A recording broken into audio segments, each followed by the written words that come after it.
Students, welcome to the Sindh board lectures in second year biology. आज हम excretion के topic को डिस्कस करने वाले हैं जो होम्योस्टेसिस का सेकंड पार्ट है और ये बहुत ही इंपॉर्टेंट पार्ट है। इसमें हम एक्सक्रीशन के एस्पेक्ट्स को डिस्कस करने वाले हैं। तो सबसे पहले हमें ये मालूम होना चाहिए कि एक्सक्रीशन क्या होता है। एक्सक्रीशन एक ऐसा प्रोसेस है जिसके अंदर हम रिमूवल करते हैं या रिमूव करते हैं मेटाबॉलिक वेस्ट को। मेटाबॉलिक का मतलब होता है मेटाबॉलिज्म के प्रोसेस से जो वेस्ट बनता है, ऐसी चीज़ें जो हमारे काम की नहीं होती, उसे हम मेटाबॉलिक वेस्ट कहते हैं। और मेटाबॉलिज्म का मतलब होता है कि जब हमारी बॉडी के अंदर कोई चीज़ जाती है तो या तो फिर वो टूटती है या फिर उससे कोई और चीज़ें बनती हैं, तो इसे हम कंबाइनली मेटाबॉलिज्म कहते हैं। तो what is excretion? The process of removal of the metabolism या मेटाबॉलिक प्रोडक्ट्स, जैसे कि एक्सेस अमाउंट के अंदर हमारे पास सॉल्ट है, वाटर है या टॉक्सिक सब्सटेंसेस हैं, जैसे कि ड्रग्स। ड्रग्स का मतलब है यहाँ पर मेडिसिन। तो जितनी भी मेडिसिन हैं उनके अंदर केमिकल्स मौजूद होते हैं और वो केमिकल्स हमारे लिए बहुत ज़्यादा टॉक्सिक होते हैं। तो हमारी बॉडी हमारे मेडिसिन एक मरतबा खाने के बाद उस मेडिसिन को बॉडी से एक्सक्रीट आउट करने में लग जाती है और उस टॉक्सिक सब्सटेंस को हमारी बॉडी से एक्सक्रीट आउट करने पे मतलब अपने उस जो मिशन है उसके ऊपर वो शुरू हो जाती है। अगर हमारी बॉडी ऐसा ना करे तो वही मेडिसिन जो हम खा रहे होते हैं वो हमारी बॉडी के अंदर टॉक्सिसिटी क्रिएट कर सकती है, जिसके नतीजे में हमें बुरे साइड इफ़ेक्ट्स भी आ सकते हैं। तो बेसिकली क्या होता है कि एक्सक्रीशन के प्रोसेस में ये तमाम मेटाबॉलिक वेस्ट जितने भी होते हैं ये रिमूव हो रहे होते हैं from the body of living organisms, वो कोई भी लिविंग ऑर्गेनिजम्स हो। और ज़्यादातर जो देखा गया है वो ज़्यादातर जो हमारे पास मौजूद होते हैं मेटाबॉलिज्म वेस्ट, वो ज़्यादातर प्रोटीन या फिर न्यूक्लिक एसिड मेटाबॉलिज्म्स के होते हैं। कार्बोहाइड्रेट के भी होते हैं और बाकी इस तरह के मैक्रोमोलिक्यूल्स के भी होते हैं, बट ज़्यादातर जो देखा जाता है वो protein and nucleic acid metabolisms के होते हैं, जिनको हम नाइट्रोजनस मेटाबॉलिक वेस्ट कह रहे होते हैं। क्या कहते हैं? नाइट्रोजनस वेस्ट मेटाबॉलिज्म, क्योंकि न्यूक्लिक एसिड और प्रोटीन के अंदर नाइट्रोजन आ रहा होता है, नाइट्रोजन का एटम्स होते हैं, तो इस वजह से इन्हें नाइट्रोजनस मेटाबॉलिक वेस्ट कहा जा रहा होता है।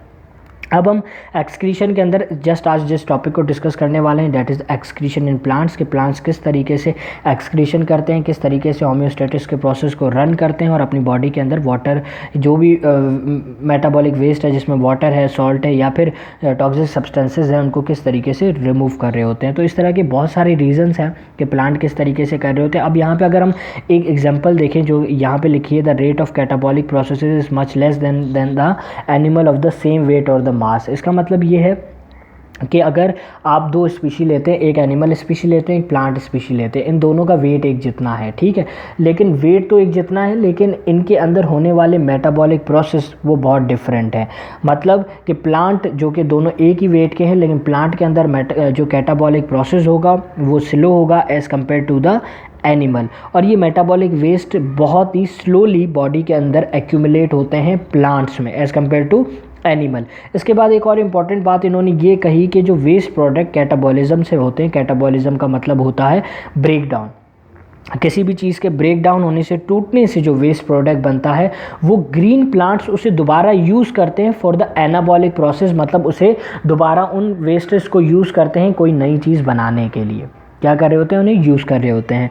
तो मतलब ये कि ग्रीन प्लांट के अंदर एक्सक्रीशन नहीं होती नाइट्रोजनस वेस्ट की, वो इसे दोबारा रिसाइकल कर लेते हैं और उनको रिसाइकल करने के बाद उन्हें दोबारा से यूज़ करते हैं।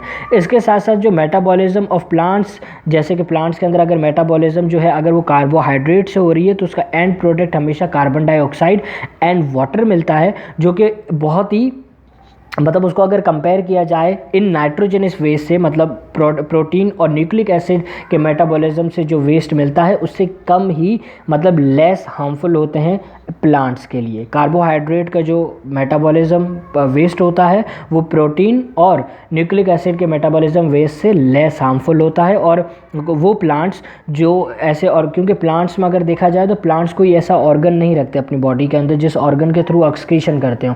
जैसे कि अगर ह्यूमन बीइंग की बात करें तो ह्यूमन बीइंग के अंदर किडनी है, यूरिनरी ब्लैडर है, यूरिथ्रा है या स्किन है, तो ये तमाम वो ऑर्गन्स हैं जिनके थ्रू ये क्या कर रहे होते हैं? एक्सक्रीशन कर रहे होते हैं ह्यूमन बीइंग या जितने भी एनिमल्स हैं। लेकिन हम बात करें प्लांट्स में तो प्लांट्स में कोई भी स्पेसिफिक ऑर्गन नहीं होता जिसके थ्रू वो क्या कर सकें? वो एक्सक्रीशन कर सकें।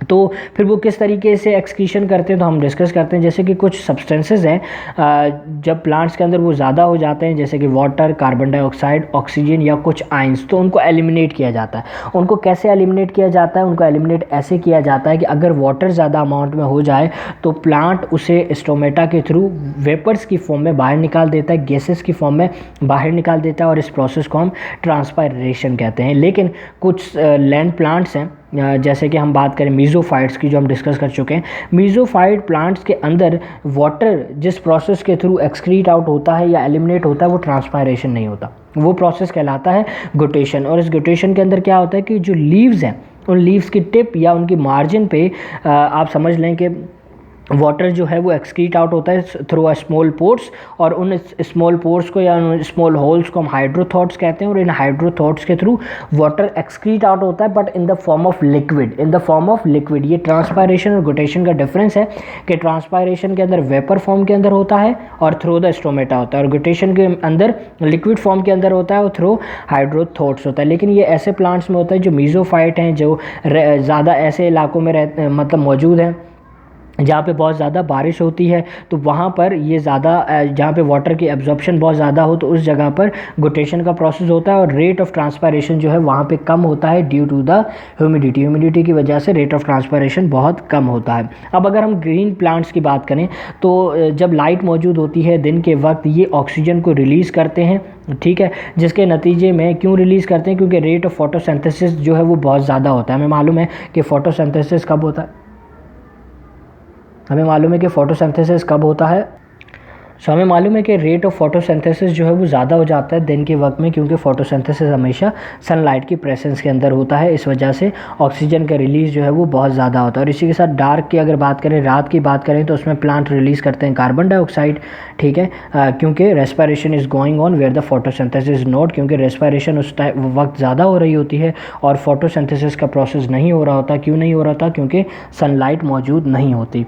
इस तरीके से बहुत ज़्यादा आयंस मौजूद होते हैं इन प्लांट्स के अंदर, ठीक है, वो में भी हो सकते हैं कि वो कंबाइन होते हैं, जब ज़्यादा अमाउंट में होते हैं तो वो कंबाइन होते हैं ऑर्गेनिक कंपाउंड के साथ, ठीक है। जब वो ऑर्गेनिक कंपाउंड के साथ कंबाइन होते हैं तो कंबाइन होने के बाद वो डिपॉजिट हो जाते हैं डेड सेल की फॉर्म में, जिसमें कहाँ पे होते हैं? हार्डवुड बार्क मतलब जो छाल होती है, या फिर हम उसे कवरिंग कह सकते हैं, एक्सटर्नल कवरिंग प्लांट की जो होती है, या फिर cells in which at the point of their death, ठीक है। तो वो क्या हो जाता है कि सिंपली जब आयंस बहुत ज़्यादा हो जाते हैं तो वो ऑर्गेनिक कंपाउंड के साथ कंबाइन होते हैं, और कंबाइन होने के बाद वो डिपॉजिट हो जाते हैं in the form of dead cell. या फिर आप यूँ कह सकते हैं कि जब हम किसी भी ट्री, जो बहुत पुराना ट्री है, उसकी जो बार्क को या फिर उसको हाथ लगा रहे होते हैं, उसके स्टेम को कितना हार्ड होता है बाहर से, वो बाहर से डेड होते हैं, वो डेड सेल्स होते हैं, और अंदर की तरफ लिविंग होते हैं। तो जो डेड सेल्स होते हैं वो बेसिकली कैसे बनते हैं कि वो जितनी ज़्यादा अमाउंट के अंदर उनके पास आयंस मौजूद होते हैं, वो आयंस कंबाइन हो जाते हैं ऑर्गेनिक कंपाउंड के साथ, उन कंपाउंड्स के साथ जो कार्बन और हाइड्रोजन अपने अंदर रखते हैं, उन्हें हम ऑर्गेनिक कंपाउंड्स कहते हैं। तो आई होप कि आपको एक्सक्रीशन इन प्लांट्स का जो टॉपिक है वो बहुत अच्छे तरीके से समझ आया होगा। और अगर आपको कोई क्यूरीज़ हो तो आप मेरे व्हाट्सएप नंबर पे या फिर मेरे यूट्यूब के कमेंट बॉक्स में भी पूछ सकते हैं। मैं जितना जल्दी हो सकेगा आपको इन सवालों का जवाब दूंगा। और subscribe my channel and like and share with your friends. Thank you.